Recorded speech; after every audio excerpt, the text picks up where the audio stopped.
Trump's former White House communications director, Mr. Anthony Scaramucci, and journalist and political commentator Scotty Nell Hughes. Scotty, what's your take on this? Well, I think you just took everything that I was going to say and you hit the nail on the head directly, Chris. You can look at this at the micro, at just the TikTok issue itself, and you can look at the reason for the last 2 years. There's been millions poured in to getting this ban passed amongst the legislation by their biggest competitor, which was Meta. But then you can also look at it on the macro situation and realize there's more than 5,000 companies operating in the United States today that are owned by China.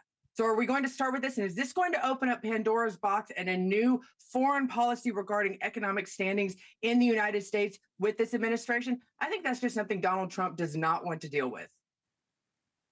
Anthony, what am I missing? Well, first of all, it's good to see Scotty. We used to do a lot of TV together.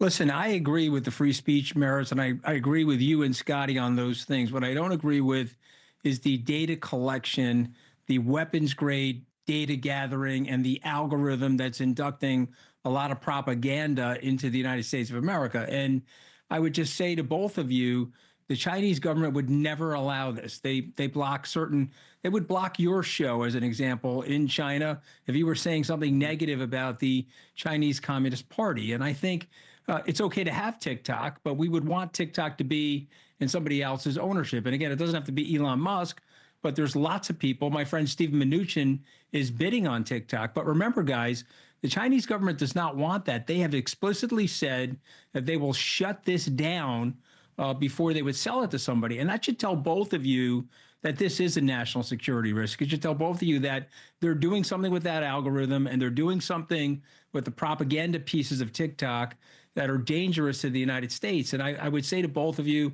last point, would Harry Truman or Dwight Eisenhower keep this open? They would not. They would focus on the national security interest. Sell it, no problem. Let's respect the free speech, but not have it in the hands of China.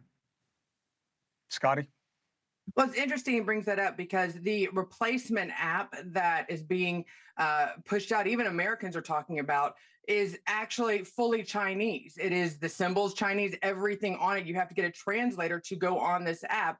And there's no conversation about this happening from the politicians in D.C. today, which is why I think this either shows their disconnect from everyday Americans or their complete ignorance about the advancement that technology is going forward. And to Anthony's point, it is great to see you again, my friend.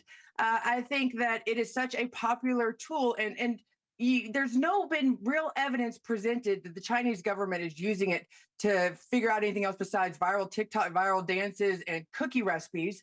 But I think if they could present that evidence, if even our American intelligence has just basically said the Chinese are spying through us on this app, but they've never actually shown us evidence of what the motivation would be for that and exactly what the tools they're using for it. That, along with, we don't even know a price. And I think the Chinese realize they're not going to sell, because why open that Pandora's box with this company when there's so many other options that they would be afraid could happen to them next? Hey, thanks for watching. Go to joinnn.com to find NewsNation on your screen. And don't forget, click the red subscribe button below to get more of NewsNation's fact-driven, unbiased coverage.